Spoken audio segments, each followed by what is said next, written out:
귀하고 아름다운 찬양 진심으로 감사합니다. 오늘도 좋으신 하나님의 은혜와 사랑이 주님의 음성을 기다리고 사모하시는 신내교회 모든 성도들에게 함께 하시기를 축원드립니다. 금년 들어서 제가 예기치 못한이라고 하는 주제를 가지고 설교를 계속해 나가고 있습니다. 오늘이 33번째 시간입니다. 예기치 못한 축복, 예기치 못한 은혜, 예기치 못한 승리, 감사 이런 주제를 쭉 가지고 설교하고 있는데, 설교의 공통점이 무엇일까 하고 찾아봤더니 예기치 못한 축복도, 예기치 못한 은혜도, 예기치 못한 감사도, 예기치 못한 평안도, 예기치 못한 승리도 모두가 다 하나님으로부터 주어진다고 하는 게 주제였습니다. 결국은 지금 33번째 설교를 하고 있는데 매주 똑같은 설교를 하고 있구나, 이런 생각을 하면서 여러분과 또 말씀을 나누게 되었습니다. 이사야서 55장 6절과 7절에 보면 여호와의 말씀에 내 생각은 너희 생각과 다르며 내 길은 너희 길과 달라서 하늘이 땅보다 높음같이 내 생각은 너희 생각보다 높으며 내 길은 너희 길보다 높다라고 말씀하셨습니다. 사람들은 흔히 자기 생각대로 되어야 기도 응답 받은 거고, 자기가 계획한 대로 되어야 성공한 것이라고 착각하기 쉽습니다.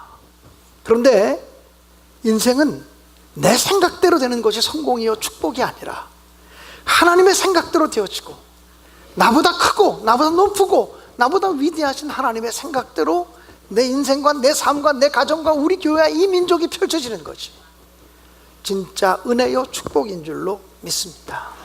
잠언 16장 9절에 보면 사람이 마음으로 자기의 길을 계획할지라도 그 걸음을 인도하시는 이는 여호와시니라, 이렇게 말씀했으니 하나님께서 여러분의 발걸음을 움직여 주시고 인도해 가시기를 주님의 이름으로 간절히 축복합니다.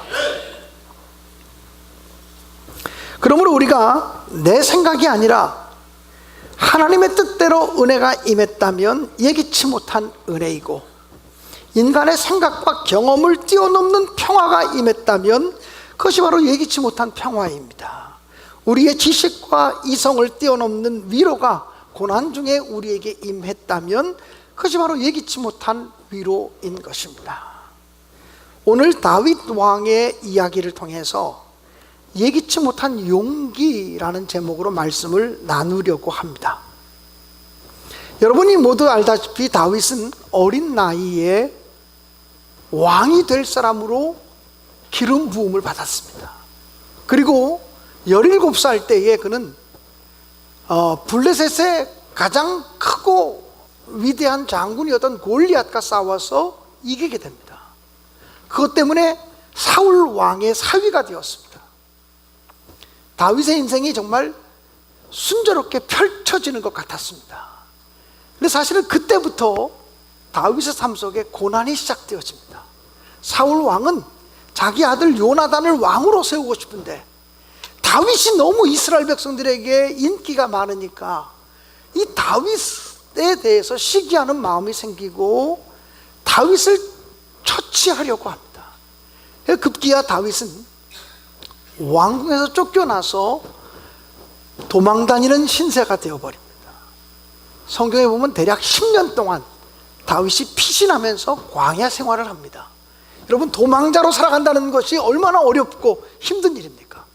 1년 2년도 아니고 10년 가까이 다윗은 도망자의 삶을 삽니다. 한 나라의 왕인 사울 왕이 자기의 군사력을 총동원해서 유대 광야를 이잡듯이 찾아다니기 시작합니다. 숨을 데가 없습니다. 얼마나 힘들었던지 다윗은 나와 죽음 사이는 한 걸음뿐이니이다, 이렇게 고백하게 되었습니다. 날마다 죽음을 의식하며 살았던 삶이 다윗의 삶이었습니다. 그런데 다윗은 사무엘상 27장에 보면 안 되겠다 싶어서 자기를 따르는 600명의 군사들과 함께 그 가족들까지, 그러니까 600명의 가족들까지 하니까 수천 명일 것 같습니다. 이 수천 명이 블레셋으로 함께 망명을 합니다. 블레셋 왕 아기스가 다윗을 받아들입니다. 그리고는 다윗으로 하여금 시글락이라고 하는 성을 주면서 그곳에 가서 살라고 허락해 주었습니다. 다윗은 시글락에 살면서 이제 블레셋 왕에게 충성하는 사람이 됩니다. 하루는 블레셋 왕이 다윗을 부릅니다. 하는 말이, 내가 이스라엘과 대대적인 전면전 전쟁을 치러야 되겠는데 너와 너의 군사들이 앞장서서 싸우면 좋겠다고 얘기합니다. 다윗이 거절할 수가 없습니다. 블레셋 왕 아기스로부터 지금 도움을 받고 있기 때문에 거절할 수가 없습니다. 그런데 다윗이 앞장서서 전쟁을 치러야만 하는 그런 위기 상황이 왔는데 하나님이 기적적으로 도우십니다. 블레셋의 다른 장군들이 아기스 왕을 향하여 이렇게 말합니다. 우리는 다윗과 함께 전쟁터에 나갈 수 없습니다.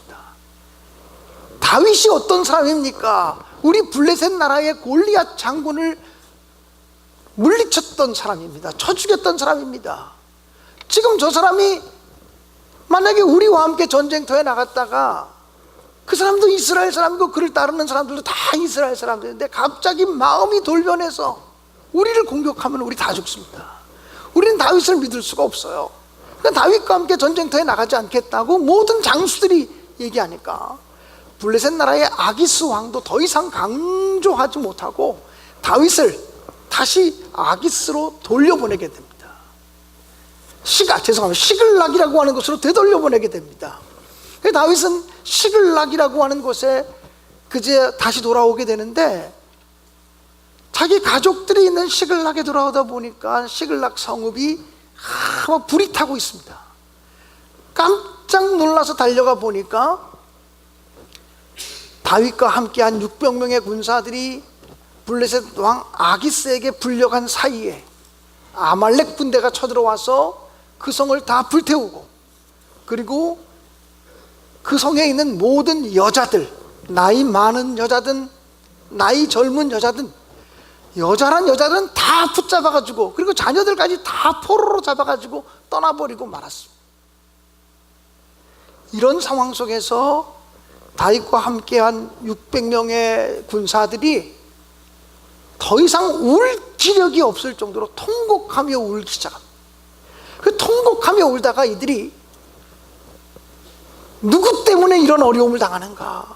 다윗 때문이 아니냐? 우리가 다윗 쫓아왔다가 이렇게 고난당하지 않느냐? 우리가 차라리 돌을 들어 다윗을 치자. 그 다윗을 돌을 들어 치려고 합니다. 다윗이 크게 다급하였지만 여호와 하나님 여호와를 통하여 힘을 얻었다고 하는 말씀이, 용기를 얻었다고 하는 말씀이 오늘 성경 본문의 말씀입니다. 사랑하는 여러분, 다윗이 왜 그런 어려움에 처하게 되었는지에 대해서 먼저 말씀을 드리고 싶습니다. 다윗은 어린 시절 이스라엘의 왕으로 기름 부음을 받았기 때문에 사울 왕이 자기를 시기해서 잡아 죽이려고 쫓아다녔지만, 그리고 피신하고 도망가는 삶을 살았지만, 내가 믿음으로 잘 인내하고 참고 견디면 하나님이 급기야 나를 존귀하게 세워줄 거라고 하는 믿음을 가지고서 10여 년의 광야 생활을 고생하며 참았습니다. 그런데 어느 순간 다윗의 마음속에 내가 언제까지 이렇게 살아야 되나? 내가 언제까지 이런 고통을 당해야 되나? 차라리 내가 블레셋 땅에 가서 망명하자, 그런 생각이 듭니다. 그래서 자기의 군사들 600명과 함께 그 가족들까지 수천 명이 블레셋 땅으로 단체로 망명을 요청하게 되고, 블레셋 왕이었던 아기스 왕이 그것을 받아들여서 블레셋 땅으로 갑니다.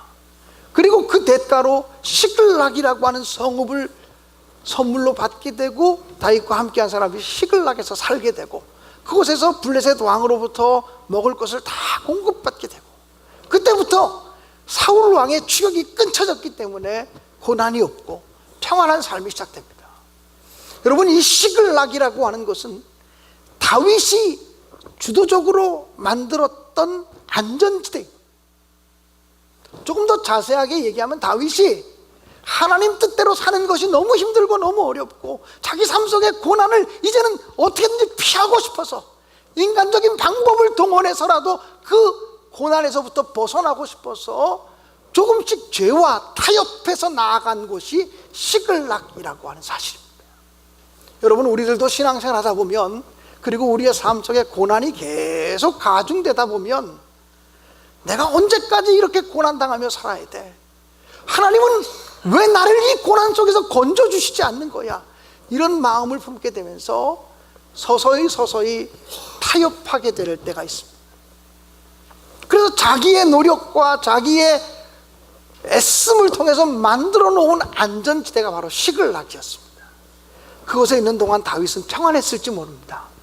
그런데 결국 아기스 왕에게 불려갔다가 다시 시글락으로 사흘 만에 돌아와 보니까 시글락이 불탔습니다. 하나님이 무슨 얘기를 하고 싶은 것일까요? 평화와 안전은 너의 노력으로 만드는 것이 아니다. 평화와 안전은 인간의 노력에 의해서 만들어지는 것이 아니다. 나의 애씀과 나의 노력과 나의 수고를 통해서 서서히 내가 죄와 타협하는 방법을 통해서 쉽게 살아가려고 하는 방법을 통해서 안전하고 평화를 누리려고 한다면 그 시글락은 불타버릴 수밖에 없다라고 하는 사실을 성경이 우리에게 얘기하고 있는 것은 아닐까요? 다윗이 이 시글락에서 살았던 시간은 1년 4개월입니다. 사랑하는 여러분, 여러분의 시글락은 어디입니까? 우리도 때를 따라 내가 평화를 만들려고 그러고 내가 내 삶을 안전하게 지키려고 서서히 죄와 타협하는 방법으로 세상 다 그렇게 사는 거지 뭐, 그러면서 하나님의 뜻과 하나님의 말씀으로부터 멀어질 때가 있습니다. 하나님의 뜻과 하나님의 말씀으로부터 멀어졌는데 평안이 왔다. 축복 아닙니다.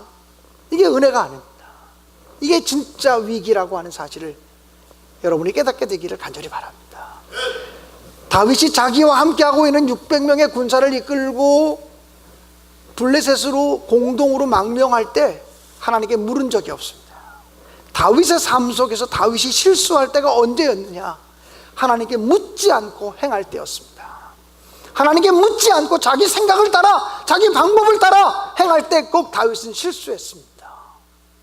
그런데 하나님은 무엇을 우리에게 가르치기 원하느냐? 네가 만들어 놓은 안전지대 내가 한순간에 불태울 수 있다. 이것을 우리에게 가르쳐주고 있는 것입니다. 그래서 다윗은 불타고 있는 시글락, 그리고 자기의 자녀들과 자기의 아내들과 모든 여자들이 아말렉의 포로로 다 붙잡혀간 그런 상황 속에서 더 이상 울 기력이 없을 정도로 통곡하며 울게 됩니다. 여러분, 남자들이 600명이 통곡하며 공동으로 우는 모습, 탄식하며 우는 모습을 상상이나 할 수 있겠습니까?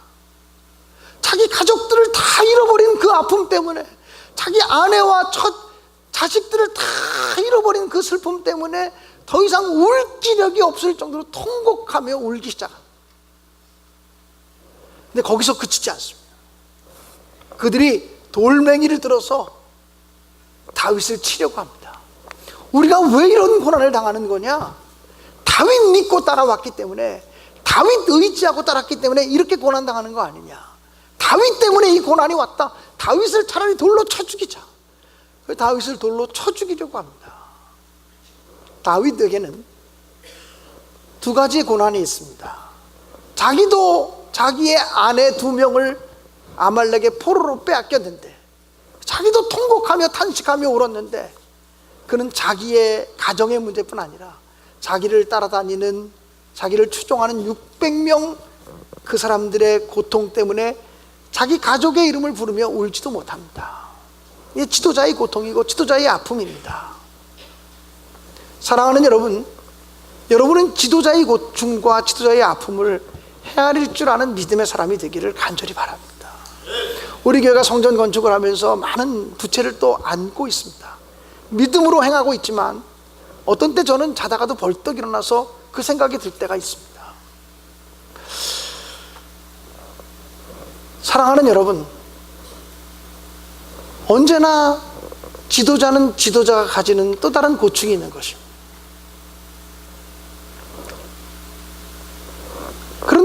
다윗을 돌로 치려고 할 때 다윗이 얼마나 마음이 다급해졌든지 자기 힘으로 어떻게 할 수 없는 다급한 지경에 놓이게 됩니다. 그렇게 다급한 지경에 놓이게 되었는데 거기서 성경은 끝나지 않습니다.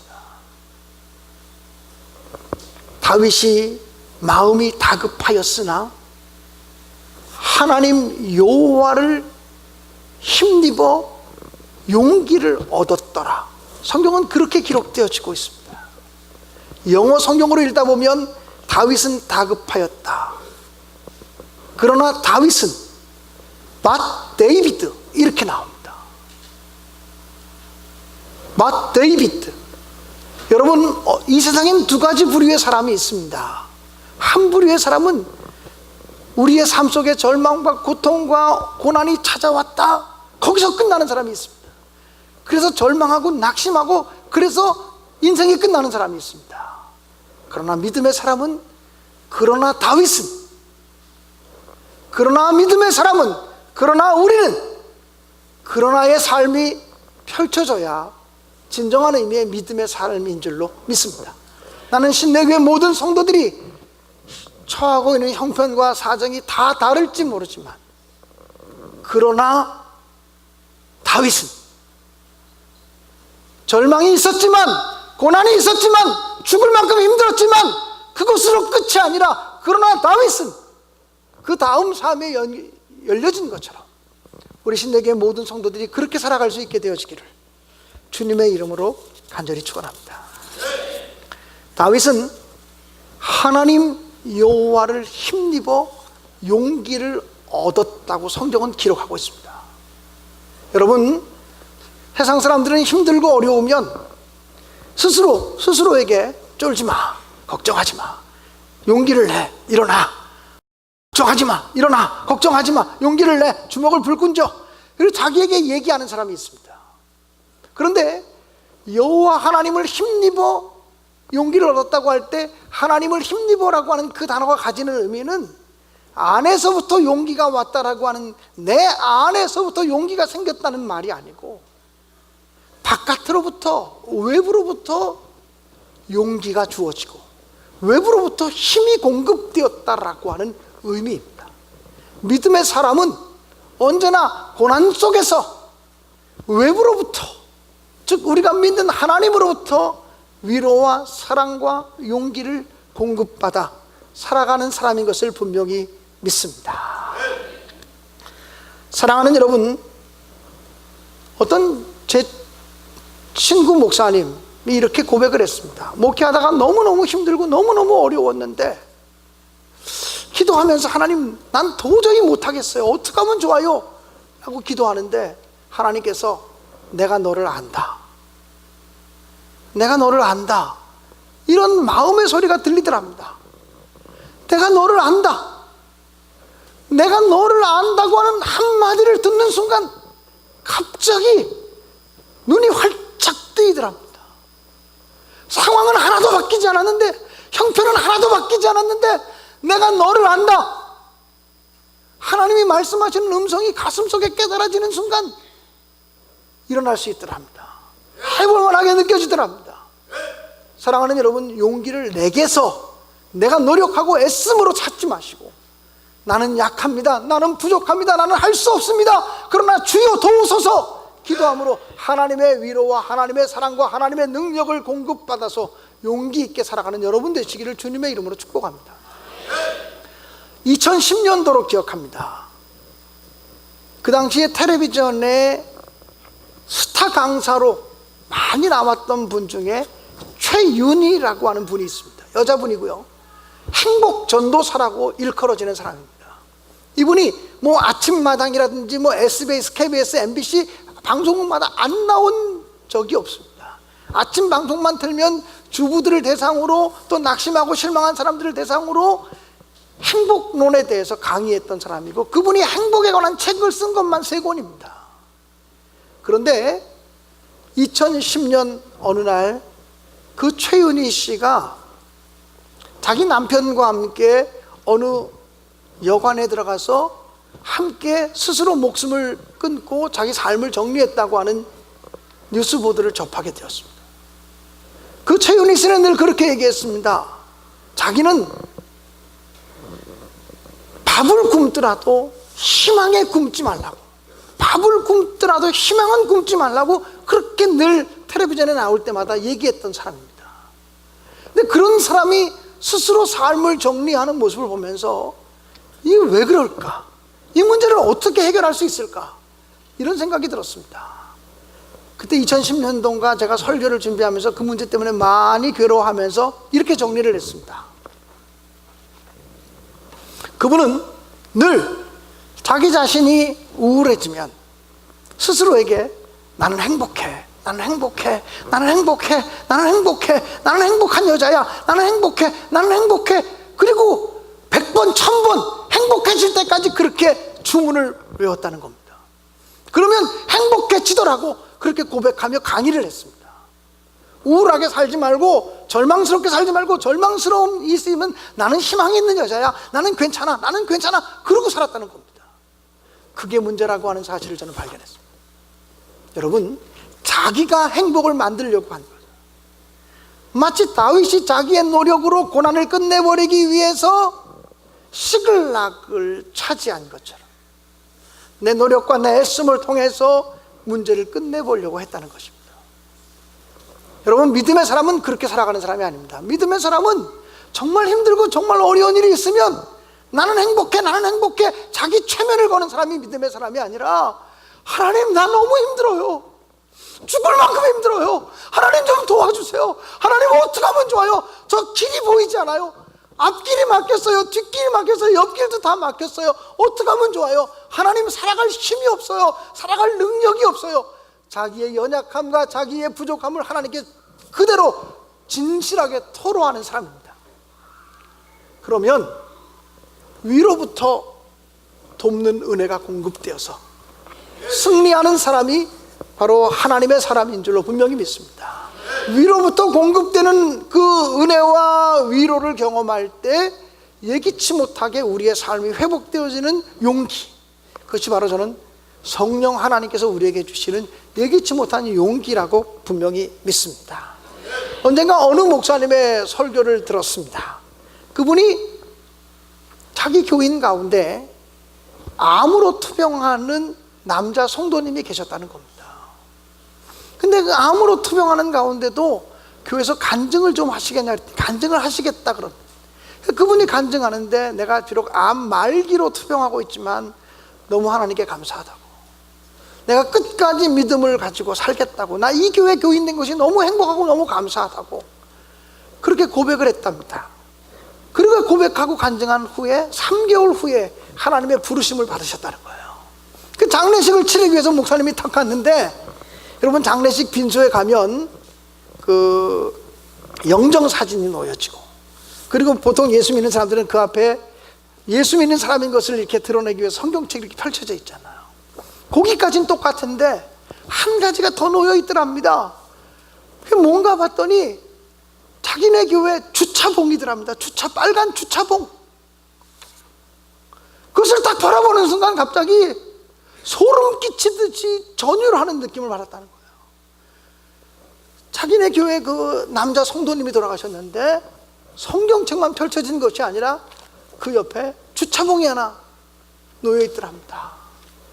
나중에 이것은 왜 여기다 놨느냐고 물어봤더니 자기 남편이 하나님 나라 가기 전날까지도 내가 교회에서 끝까지 봉사할 수 있게 해달라고 기도했고, 교회에서 주차 안내위원으로 봉사하는 것을 그렇게 기뻐하면서 살았다라고 하는 거죠. 그래서 가족들이 상의해서 우리 아버지 빈소에 주차봉을 올려놓으면 좋겠다고. 장례식 설교를 하면서 목사님이 너무 감격스러워서 눈물이 나지 않을 수가 없었다고 그렇게 고백을 했습니다. 사랑하는 여러분, 그 주차봉이 뭐라고? 교회에서 주차 봉사한다고 한 달에 10,000원이라도 줍니까? 돈 버는 일입니까? 예수 믿지 않는 사람들이 그 예배당 그 빈소에 와서 그거 보면 비웃을지 몰라요, 욕할지도 몰라요. 아주 그까짓 게 뭐라고? 예수 믿는 사람만 아는 기쁨입니다. 이게 예수 믿는 사람만 누리는 행복입니다. 내가 그렇게 힘들고 내가 그렇게 어렵고 내가 그렇게 고통 속에 있을 때 나를 견디게 했던 것, 하나님이 하나님이 나를 사랑하셔서 지금도 나를 사용하신다, 내가 연약하지만 지금도 나를 쓰시고 있다고 하는 그 확신 때문에 그 주차멍이 그를 견디게 하고 힘있게 하고 희망을 품고 살아가게 했던 마지막 희망의 줄이었다라고 하는 사실이죠. 저는 그분의 이야기를 들으면서 우리 교인들이 그렇게 진실한 마음으로 하나님을 섬기고 있는가라고 하는 생각이 들기도 했습니다. 사랑하는 여러분, 진정한 승리는 하나님을 통해서 주어지는 것이고, 진정한 용기는 내가 만들어내는 것이 아니라 하나님을 바라볼 때 생기는 것입니다. 그래서 이사야에 보면 이런 말씀이 기록되어져 있습니다. 여호와를 앙망하는 자는 새 힘을 얻으리니 독수리가 날개치며 올라감 같을 것이요 걸어가도 피곤치 아니하고 뛰어가도 고단치 아니하리로다. 우리가 가장 어려운 것이 하나님을 바라보는 것입니다. 어떤 삶의 자리에 있든지 하나님을 바라보는 것이 가장 쉬운 것 같지만 가장 어렵습니다. 곧잘 광야 생활을 하면서 하나님만 바라보며 살아가던 이 다윗이 어느 순간에 이제는 그만 하나님 바라봐야 되겠다, 이제는 내가 하나님만 바라보고 살다가 이 고난 언제 끝나나, 그래서 적당히 타협하며 들어간 것이 블레셋이었고, 그래서 안전지대로 허락받은 것이 시글락이었고, 그래서 시글락에서 1년 4개월을 유유자적하며 지냈습니다. 시글락에 있는 동안은 사울왕의 추격을 받지 않았어요. 네, 여러분 시편을 읽어보십시오. 시편에 다윗이 고난 속에서 쓴 시들이 주옥 같은 시들이 많습니다. 시글락에 있었던 1년 4개월 동안은 다윗이 시 한 편도 쓰지 못했습니다. 1년 4개월 동안 평안했던 그 시간은 다윗이 영적으로 메마른 시간이었어요. 하나님을 바라보지 않는 시간, 하나님을 의지하지 않았던 그 시간은 영적으로 메말랐던 시간이었기 때문에 시편에 보면 다윗이 시글락에 있을 때 썼던 시가 한 편도 없어요. 사랑하는 여러분, 오늘 우리 모두가 잠잠히 하나님만 바라볼 수 있게 되기를 간절히 바랍니다. 아무리 힘들어도 잠잠히 하나님을 바라볼 수 있기를 간절히 바라고, 나의 소망이 하나님께로부터 난다고 고백할 수 있게 되어지기를 간절히 바랍니다. 오직 주님만이 나의 반석이 되시고 주님만이 나의 구원이 되시오니, 오직 주님만이 나의 산성, 나의 구원, 그러므로 내가 요동치 않겠다고 고백할 수 있기를 간절히 바랍니다. 주님만이 나의 산성이십니다. 내가 요동하지 않겠습니다. 이 고백을 가지고 찬양할 수 있기를 간절히 바랍니다. 나의 영혼이 잠잠히 하나님만 바라며 나의 소망이 저에게서 나는도다. 나의 소망이 저에게서 나는도다. 오직 주만이 나의 반석, 오직 주만이 잠잠히 하나님만 바라라. 죄송합니다. 하나님만 바라라. 나의 소망이 저에게서 나는도다. 저에게서 나는도다. 나의 영혼아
구원이시니 오직 주만이 나의 산성 오직 주만이 나의 산성 내가 요동치 내가 아니하리라 요동치 아니 다시 한번 찾아보자 오직 주만이 나의 산성 오직 주만이